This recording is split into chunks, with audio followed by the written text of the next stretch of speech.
I mean, I was suffering depression, and to escape this, I could go to my own world, like in art. I could create a world that was better. Your film is declaration of love, basically. It is a love letter. Yeah, there was this whole discussion, like you cannot be a pacifist. I called myself a radical pacifist, like I was really quite sure. During my trips to the European Union countries, sometimes I met people who called themselves pacifists, and by this, they do nothing.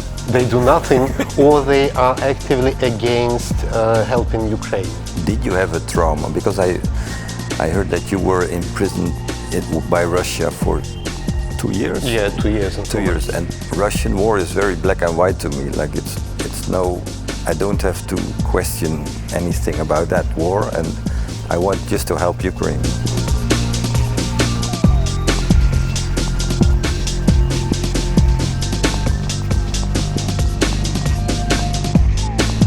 Hello, welcome to podcast of Docudays UA International Human Rights Film Festival. My name is Maksym Butkevych, and today I have a pleasure to talk to Jeroen Kooijmans, who is an artist and a film director, and he is presenting his film LOVE-22-LOVE at this year's Docudays UA Festival. Jeroen, thank you very much for finding time to talk to me. Thank you very much. Jeroen, I was really impressed by your film, and I have so many questions actually about it, but in the first place, you included material filmed for how many years? Like 30 years? Yeah, 33 years. 33 years. From 92 till now, basically, or till 25, 2025. Yeah, and it means you have your archives all sorted and all in order, so you have the video from long time. Well, sorted not, but I had all the material in boxes piled up, and I was moving from a big studio to a small studio, and I was actually planning to throw it all away. Like I thought, okay, all these old tapes, what to do with it? But then I looked into some tapes that I was actually planning to keep, and then I saw super interesting material from 33 years ago, and I thought, wow. And especially my wife, I found her in old, and that was, I was in a very dark period at the time, and I saw the light there. Like I saw my wife in 92, and I thought, wow, I really need some love and light, and I'm going to make a portrait of her. That was my first intention. This is how you decided to make a film? That was, yeah. Yeah. Yeah, so I wanted to make a portrait of her first. Your film is declaration of love, basically. It is a love letter, or... Yeah, it is, yeah. But also the word which came first to my mind when I was watching it, I should say, is the word vulnerability. Because was it difficult for you to show yourself in these vulnerable situations, in vulnerable position? Yes, it was. It was very difficult. It is not anymore, but it took me 4 years. It was 2016 when I started, so the first 4 years I was only making this portrait about my wife and love and light, and I kept myself completely out of the film. I couldn't look at myself, and then I thought, yeah, maybe it's, if you want to tell an honest story, I have to put myself in the film as well, and I realized that I have to love myself in order to love my wife and love this life. And then I decided to put myself in the beginning, like with a little bit of a depression, but then I thought, okay, I go all the way. I tell the whole story about psychosis and everything.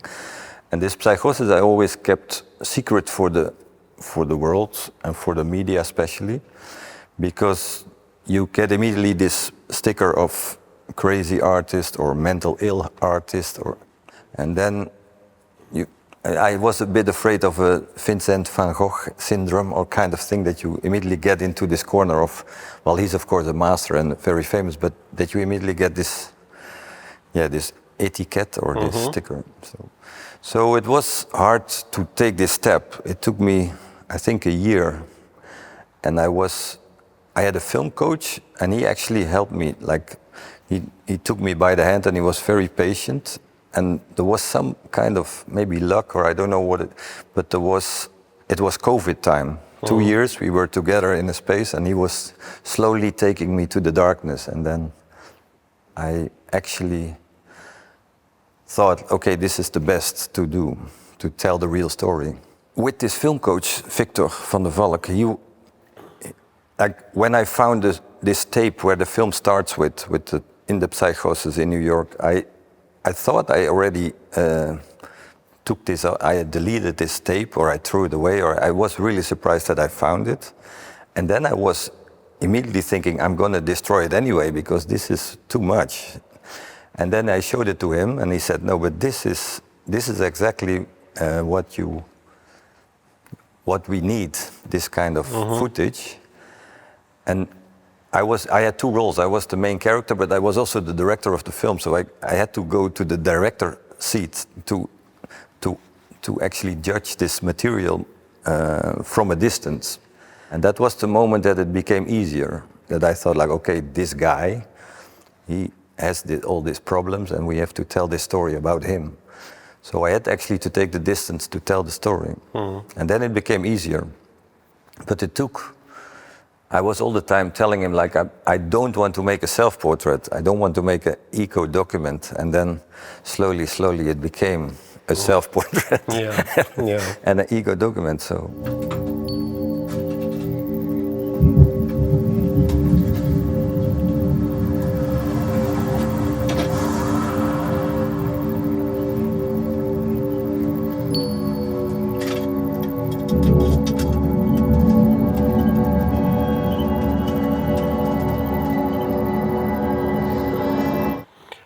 You show developments in your life, in your personal life, in your life as an artist, your parenthood, and your mental conditions.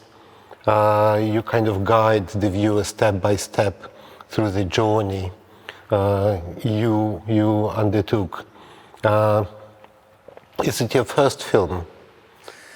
Well, it is my first film in the sense of a feature-length film. Yeah. Yes, it is. Yeah, like I really had this challenge. I took the challenge to make a cinema movie, so to think about an audience and a storyline and everything. Because as an artist, you normally don't think too much about I don't think too much about an audience, but in this time I really wanted to make a clear story. Like.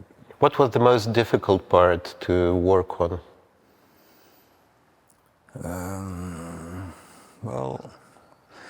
Well, actually, I love difficulties. I love adventure and like challenges. So I was not so afraid of difficulties. But I never really worked with a team, and I always like to take risks and not to know where to go. And it was sometimes hard to get them with me. Like you go on a boat and you know there is maybe a storm coming, and you're the captain, but you also have to take the others to convince them that this storm is interesting. Or it's not, of course, not a storm, but you know there will be in the whole making process times that you lose energy because people think like, well, I'm not so sure about this, and then you have to find. I mean, to keep the group together was a challenge for me sometimes. Because I also didn't know these people personally, so I choose them on their motivation, let's say. I felt like, okay, you understand this story, but then, of course, you don't know people in 1 hour or talking or so. But it was also, I did some research on the films they made before, and so I knew. I had the feeling I chose the right people, and in the end, it was so. It was like that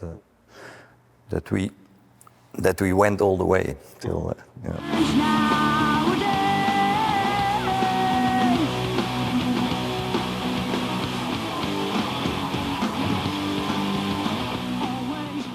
If I may ask about some specific moment in your film, there is a moment when you say, "I should definitely stop making art." How it happened, and how did you review decision stop making art? How did you start making art again? Yes, I was, let's say, from my youth, I had this feeling that my reality, I was suffering depression, and to escape this, I could go to my own world, like in art. I could create a world that was better, or I could go to India and to completely other world that I didn't have to create but was there, and to escape this kind of reality. My reality towards this. And these adventures and these worlds, especially the art world, was very, I was somehow in control of it, and I was interested in taking risk and making artworks. That means new worlds, or putting have an opinion about a certain concept or subject. But then in New York, I realized that this place was very dangerous for me suddenly, because I was losing control in my artworks. So I was actually making artworks that was very dangerous for me to make, because I felt like I'm going really in the wrong. It was really really dangerous for my personal health, let's say. Mm-hmm. So when I got actually into this first psychosis in New York, it was really a trauma, because it was almost it went almost wrong, and they saved me there. And then by just some medicine you are back to the world. That's also a really amazing world, this chemistry world. But then after that I had to, because I'm a workaholic, and I thought I have to make art, I have to work, I have to do stuff to feel good. But then I realized that it was not healthy for me to go into art, actually, because it was just too scary, too dark, and too. So then I decided. Well, I was living in New York, and New York is, if you take everything away, it's basically about money. It's really like a money economy, and they say art, but it's like really like stock market money. So if you are an important artist, you can raise your prices. Mm-hmm. And then when the Twin Towers, because 11th of September happened, everybody had to, the whole economy not collapsed, but went down, let's say. And then the first thing that go out is art. Like, that's not really necessary, they think. But then, well, let's keep it a bit shorter. Like, I had the feeling that I was not welcome anymore in New York. Like, my dream city was actually becoming a nightmare for me, like in all the ways. Also with filming, I had a series of being a policeman in New York. I had this column, and then after 9/11, you could not walk in a uniform on the street just filming yourself. That was just totally impossible. And all these things became. So then I decided to take a trip to direction Afghanistan and Pakistan and Iran, because they were. Bush basically was talking about, let's smoke the terrorists out of their caves, and all this negative propaganda, and you are with us or against us, and all these things. There is no neutral ground. I don't know. I was completely obsessed with going there and check for myself if that was actually, if these people were actually bad. So I went there on a motorcycle. It's also in the film, actually, that I'm in Iran. And then I realized that, that I completely forgot the question, actually. Sorry about that. But anyway, then I realized that that the world, that the media has a very strong picture on a certain reality that's not really there, let's say. And of course, there is a lot to say about that. But when I stopped, then I realized I don't want to make art anymore. When I was on this trip, and I'm going to do something completely different, and that's then I had all kinds of idea driving in his helmet, but then basically I started to help my wife, who was very successful at the time, and so I helped her with her artworks, and that was super. For me it was very nice because I just got into her world, and that was not dangerous at all for me, and helped her very practically, maybe not content-wise, but more like carrying the tripod and stuff like that. And then after 4 years or 3 years, I felt like I really need to go back to my artworks, because then I felt like, okay, now I have to say something. So then I started to think of a new work, and so that's how it. Like after some break, I felt like, okay, maybe I'm an artist anyway, and have to do this.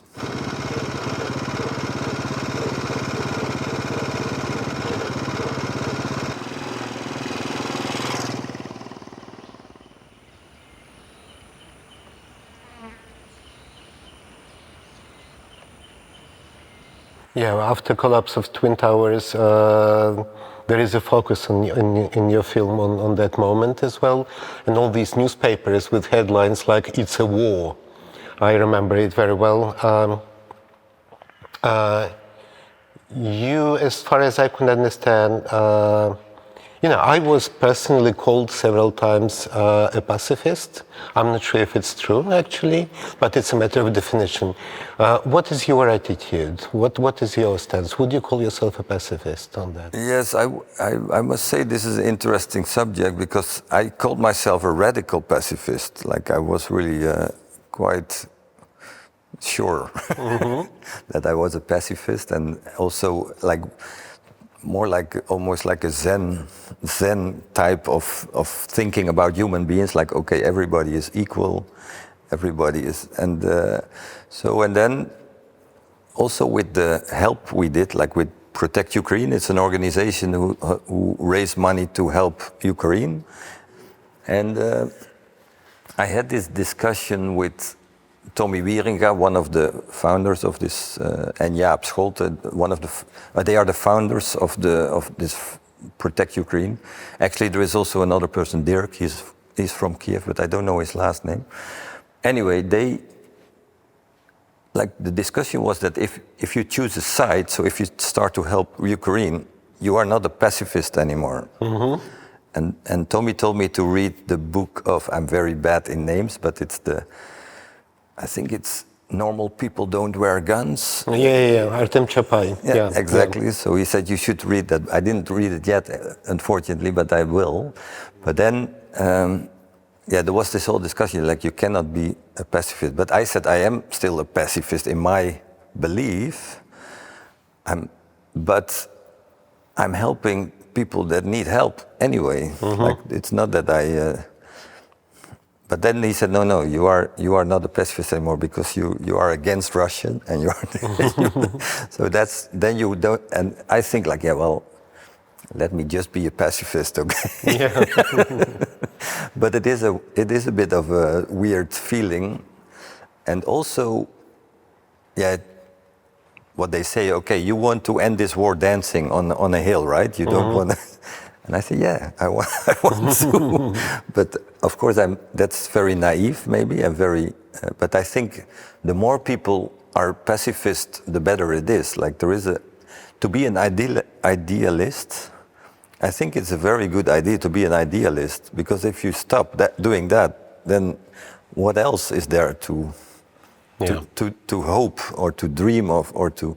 So it's maybe naive, but I don't feel. I think it's good to stand for the pacifism still. But during my trips to the European Union countries, sometimes I met people who called themselves pacifists, and by this, they do nothing. They do nothing, or they are actively against helping Ukraine. Yeah, exactly. Because they say, well, helping Ukraine, you are fueling war. And I was asked several times what I think about it. So I return the question, what would you say to those people who say, we are pacifists, therefore we cannot help Ukraine? Well, I can, of course, not really talk for others, but I can say that you can be a, how do you call that? Like I know the Dutch word for it, but that you are a pacifistic warrior. So you can actually not literally fight maybe, but do something active against an aggressor instead of, I mean, if somebody is beating his dog really badly, I'm also saying like, hey, don't do this. I mean, what are you doing? And you can say, like, as a pacifist, you maybe say, like, okay, the dog maybe did something. I mean, it's a conflict for them, and I'm putting my head in the ground, like, let's. So I think this is a very small conflict, and it's the same as a big conflict. You have an aggressor, and you have a victim, and I think you should help the victim very naturally. Like, that's, in my opinion, you can still be a pacifist by helping the victim. Mm-hmm. And I think you also should, actually. You should step. I mean, the easiest way is to just maybe donate money and go to sleep. Mm-hmm. That's, of course, helping, but it's better to do something more than only giving some money. Yeah. That's my feeling, but everybody has his own.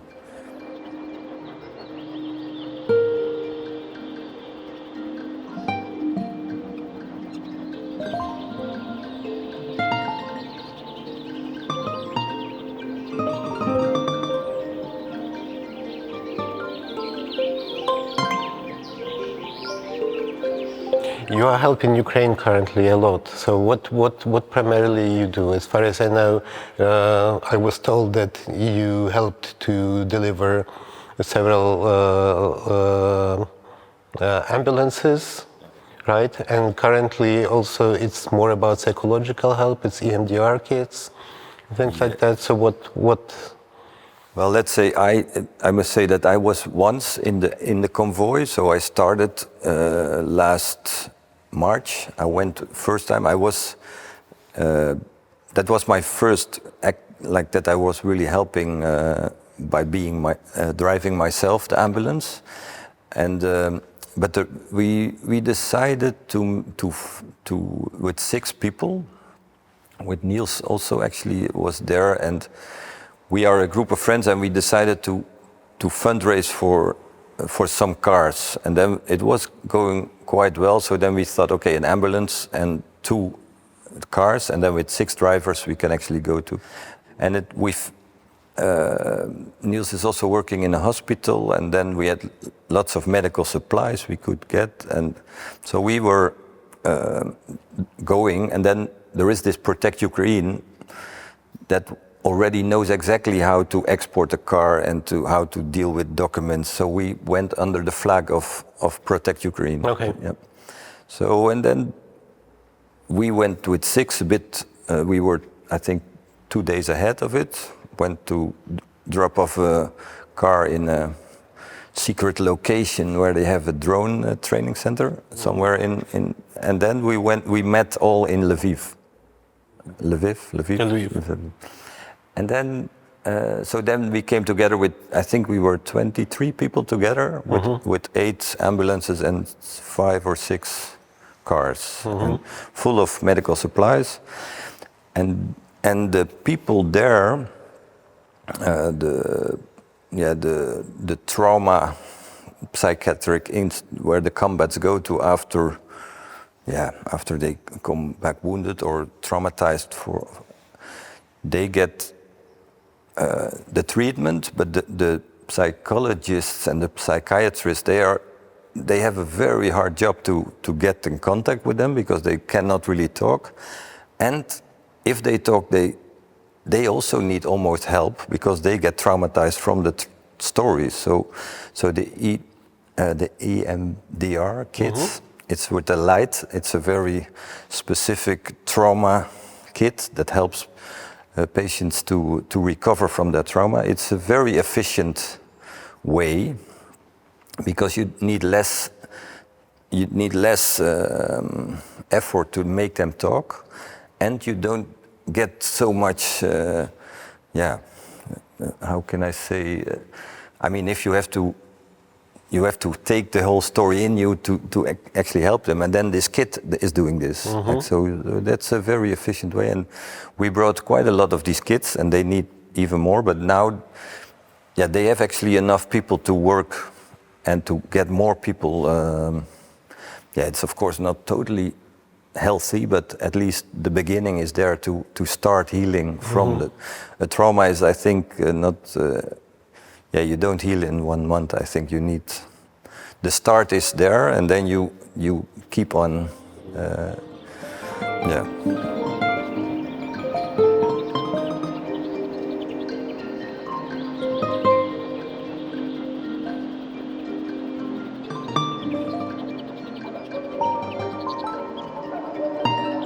Silly question maybe, but why and how you decided to start being engaged into helping Ukraine? What motivated you?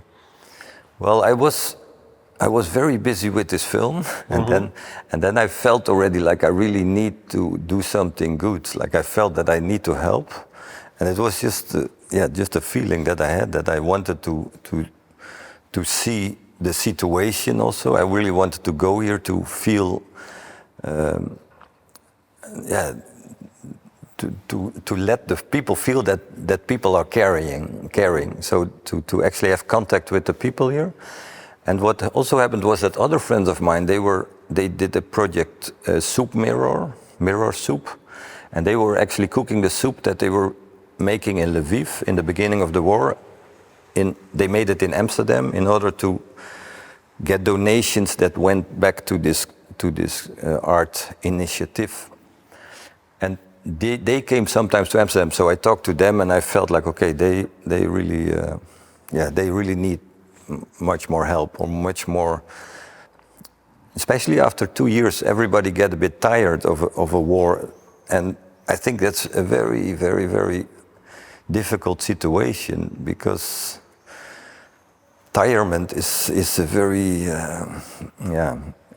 it's of course very bad.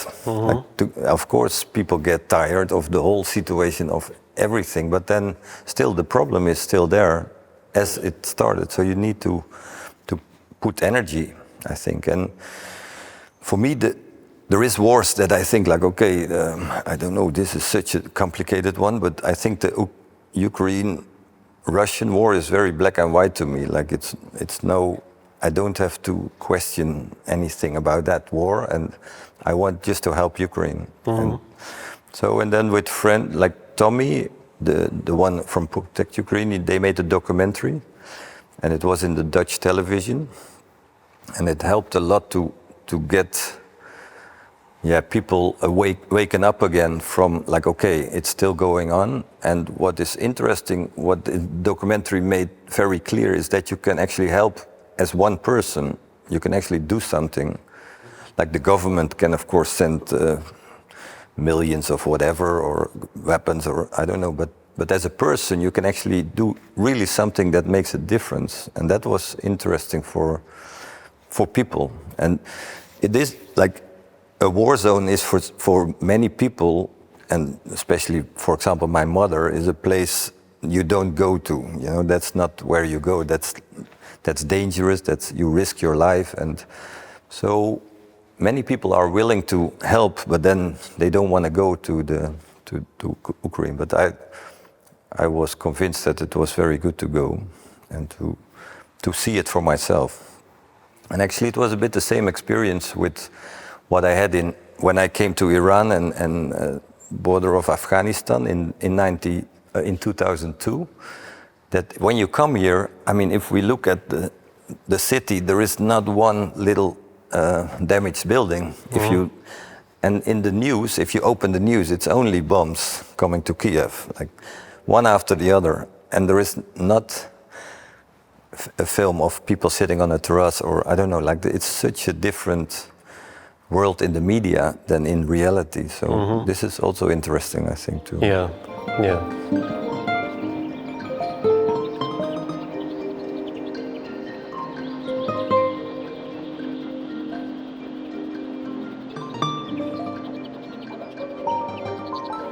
We currently talk a lot in Ukrainian society about trauma, because there are so many traumatized people. There are war veterans, there are released prisoners of war and civilian detainees. There are relatives who've lost their loved ones at the front line. And there are a lot of discussions about how to deal with trauma, how to overcome it, not to overcome, but how to deal with it, how to live with it.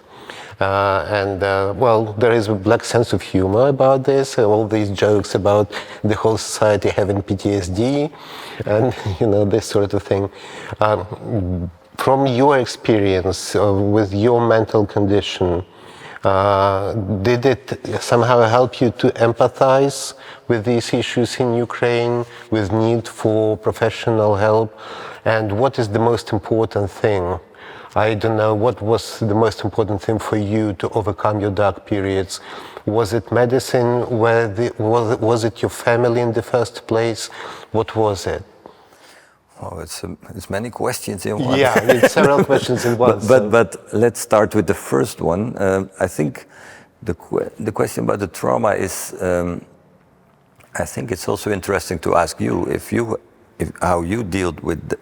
Did you have a trauma? Because I heard that you were imprisoned by Russia for 2 years. Yeah, 2 years and 2 years, and then how did you deal with?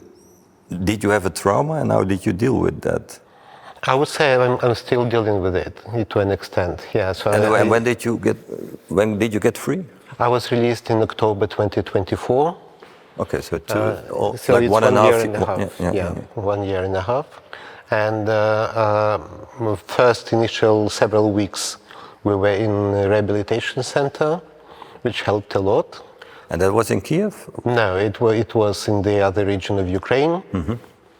And but then I started traveling because there were a lot of invitations. Maybe I started a little bit too soon, I should say.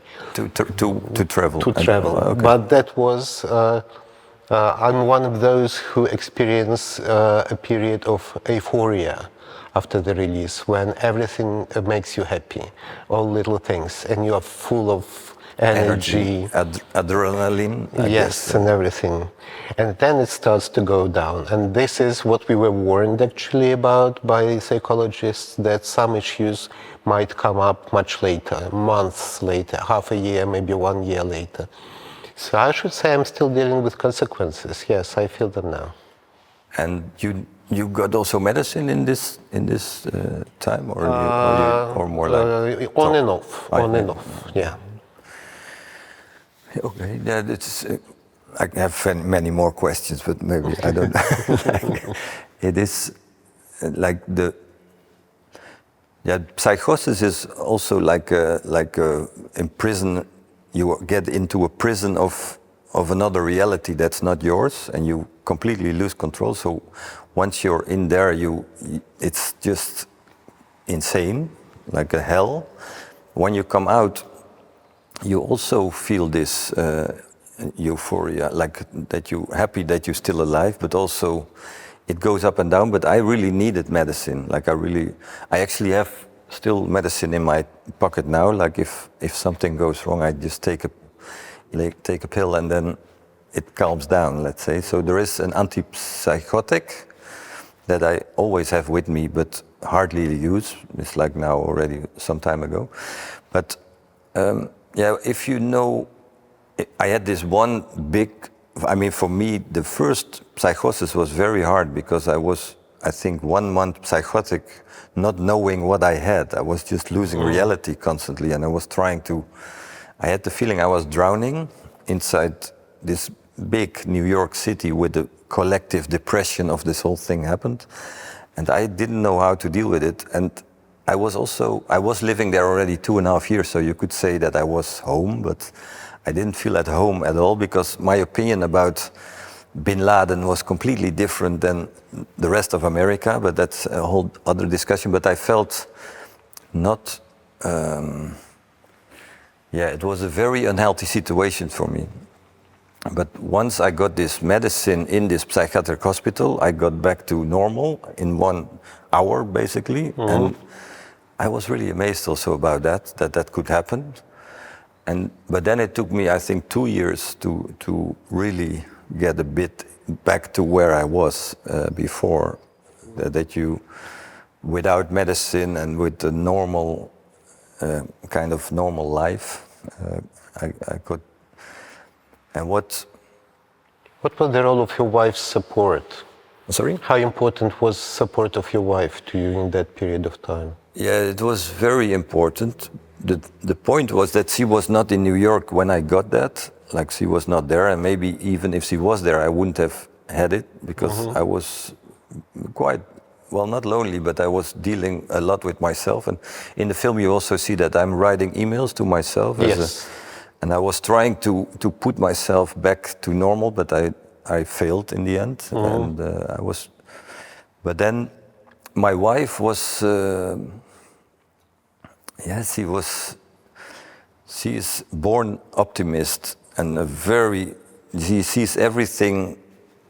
She always points at something, like, okay, look at this leaf, or look at this little detail on a building, and she's always like that, always been like that. And if you are in a very dark period, it's hard to break out to this darkness. And then if somebody is pointing to a little light, she is actually basically the light. The thing she points at, it's not really the light you see, but it's her who points that is the light for you. And you think like, oh yeah. And so she is very important. And it's, I think you need, something you need something to get out of this darkness, of course. So every light is the direction. Your film, your self-portrait, your declaration of love, you are screening it at Docudays UA Film Festival. How you decided to bring it in, and what do you have any expectations, specific expectations of it? Well, I didn't bring it in, but they asked me to.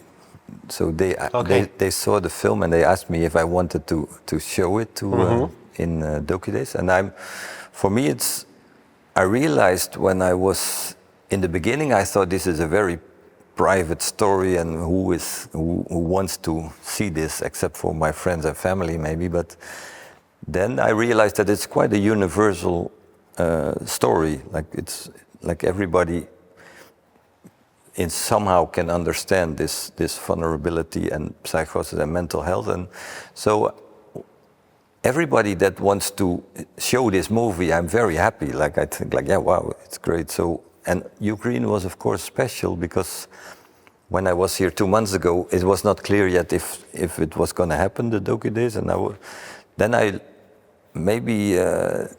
once you are in Kiev, you kind of lose a part of your heart here, or I don't know, like, I really felt very positive and happy that they wanted to show it and that it was going to happen. And yesterday also I felt, there was the premiere yesterday, and then, like, the moment the film started, there was an air alert, so I was like, oh my God, not now. But then it was only 10 minutes, so we could move back into the cinema. The film starts. And then I was watching the movie, and I don't sit in the cinema myself. I just come to the Q&A because I saw the film so many times. But then I thought, okay, I'm going to watch it. And also some friends all the way from Lviv came, and it was so, it was actually, I had to watch it. But then in the film, in the middle of the film, when Bin Laden flies in, then I thought, oh no, not now, an air alert, because then I don't know, I felt there was suddenly a very deep other content in the film for me, like this war moment. But of course, it was only my trauma that came up for a little bit.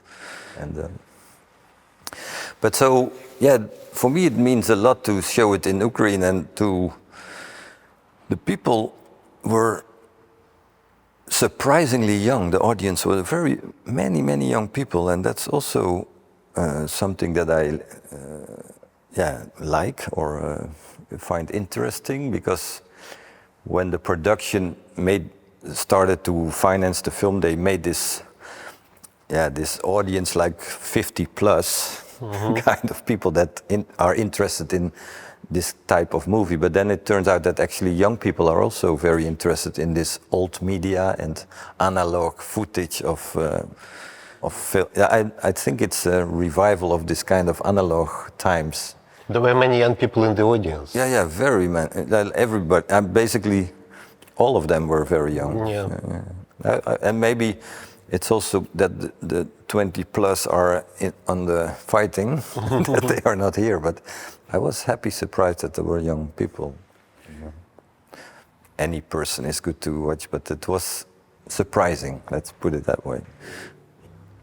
So did you enjoy your first screening? Yeah, I enjoyed the screening. I enjoyed the questions and the audience after the screening. They were I saw that they were really touched, and it was really a very emotional moment. Yeah, it was beautiful, I think, and somehow also painful, like the mix of reactions. Of course, I mean, some people also suffer. They recognize the story, and so. Yeah, you started your film thinking about it being your private story, and then you realized that it's universal, and then you've written a book on the subject of the film, right? Why have you decided to extend it? Did you realize that more people might be interested in it in a different medium, or? No, I was not so much thinking about other people then, but. Let's say 2 years ago, I was editing with this group, and of course you have to kill darlings. In making films, you have to kill a lot of darlings, and the footage is 3,000 hours or something. So you have it's crazy how much you have to throw away. But then I lost energy in the throwing away stuff. I thought and then I put it in a folder. Okay, this is my darling folder, and then I thought I need by losing energy, I always think I'm interested in energy. How can you keep it, and where do you lose it? And so I thought, okay, maybe I need a parallel energy on this project. And then I decided to make a book and see if that could help to create another source of energy. And so I found this very fanatic young German graphic designer, Marius Schwartz, and he was. In the first minute, I thought he's the one. He's really into this subject, and I don't know. He was immediately. I thought, he can do that. So then we worked for, parallel on the film. We worked on the book. Well, basically, he worked on the book. Okay. And he took all my diaries, because the film is based on my diaries, the text, and he took the film as a base, it's based actually on the film, but then the folder of darlings was very interesting, and the drawings in the diaries, and there is much more, of course, than is only in the film of 1.5 hours. So he made a kind of new diary, and I was very, very happy with this new adventure next to it. Yeah. You'll be presenting the book at Docudays as well, right? Yeah, I'm presenting it today, and it's interesting.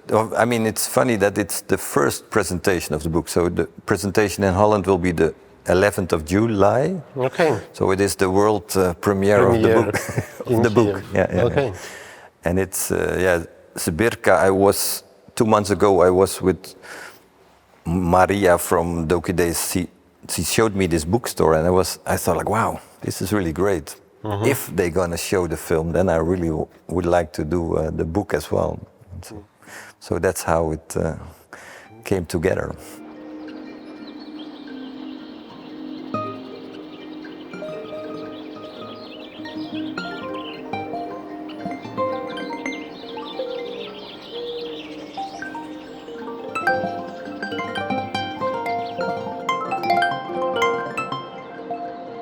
Well, thank you very much, Jeroen. Last but not least, I want to thank you for helping Ukraine. As far as I know, I was told also you organized auctions.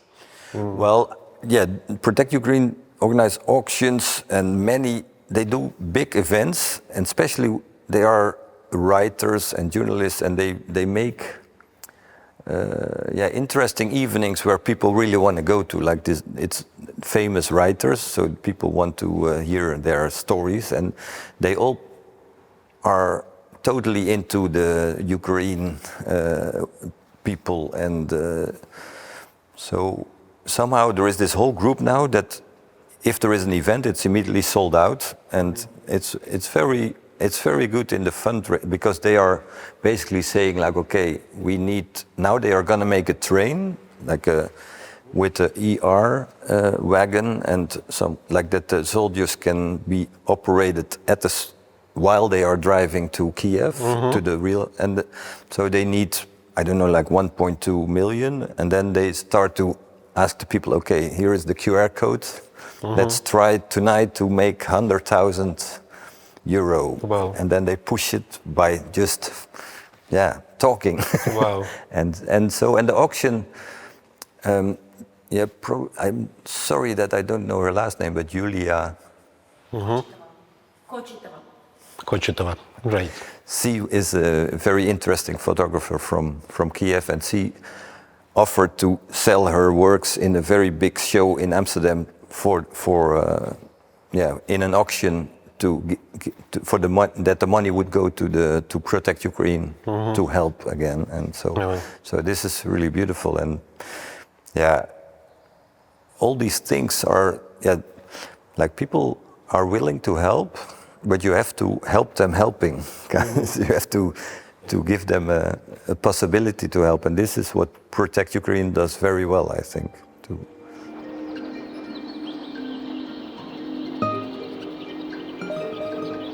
My film is called LOVE-22-LOVE, and then I was talking to this graphic designer, and he said, why LOVE-22-LOVE? And it was in my studio, and there is a number plate of my old camper van, and it was LV-22-LV. And when I saw the car, when I was going to buy it, I thought, wow, this car I really need to buy, because I saw immediately LOVE-22-LOVE. I immediately saw a road movie, and I saw all kinds of things like, okay, this idea was in my diary like years ago, and then when I started this project, I thought also of like maybe a road movie in an inner landscape, or like, I don't know, like I had this feeling of a road movie. And then so that's how the graphic designer decided to call the book LV-22-LV, and that's the that's the number plate. But so this book, a film is very, of course, a film is light, and it has a very short expiring date, or it goes into the cinema, and then 1 month later, 3 months later, it's going back to the shelf, and then that's it. And a book stays longer. It has a very long. It goes into the bookshelf, but then you still can pick it up and see it. So I hope this book will bring the film back alive sometimes, and all the ways around. So that's. May I have a look? Yeah, sure. And I think the book has a autonomous. Yeah, it's like the book is the book. Can live without the film, and the film can, of course, live without the book. Do you work on any art project at the moment? Yes, I do. I'm going back to painting. I was thinking of a last scene in the film where I was painting on I can show you very, very quickly. I think I was interested in painting on a. Let me see. Yeah, this is also painting on an image. So I'm busy with a kind of new developing animation. Where are you? Of course, then I cannot find it when I don't know the book yet. It's not out yet. Huh? So, but let me see this one. So I'm actually painting her portrait. Painting her portrait while I project a film. And this combination of painting and filming is an idea of a new story. And the new story is I'm not going to bother you about that yet. Okay. But I bought painting materials, and I'm Well, painting is also a craft that you have to do for some time to get back into this, that you blindly can find the colors and stuff, but it's a really interesting profession, I think. And I also love to go a bit back with all this AI and stuff. I really like the idea of crafts, like that you make something with your hands, directly see, and that it cannot be fake, kind of. Yeah. It's a real painting. But it's interesting, this new world.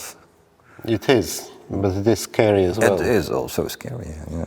You asked me one question, like what was very difficult for you in this film, but then later I realized that telling my children was very difficult, and showing my children this story. Yeah, you said in the film at some point that one day you will tell them about your demons.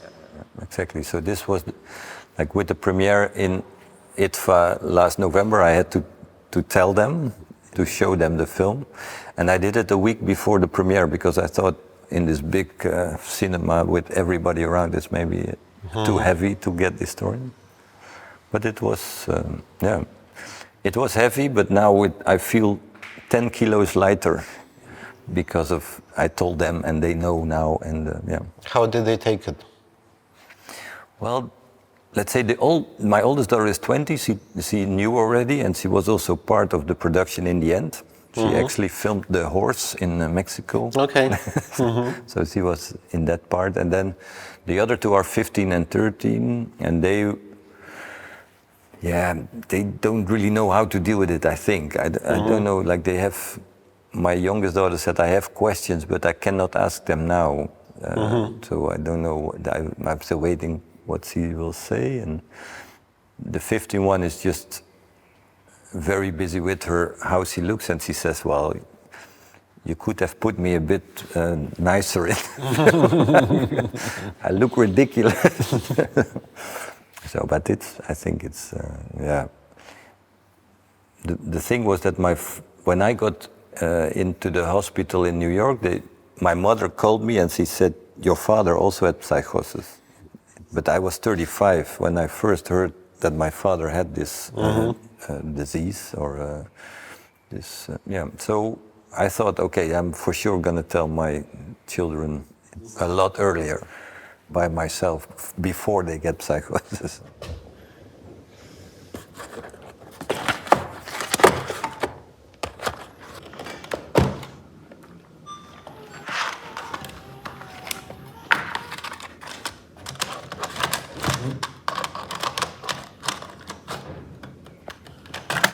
Thank you very much for doing this, and thank you very much for your film. You're very welcome, and thank you for this nice interview. Yeah, enjoy Docudays UA. Jeroen Kooijmans with us at podcast of Docudays UA in 2026.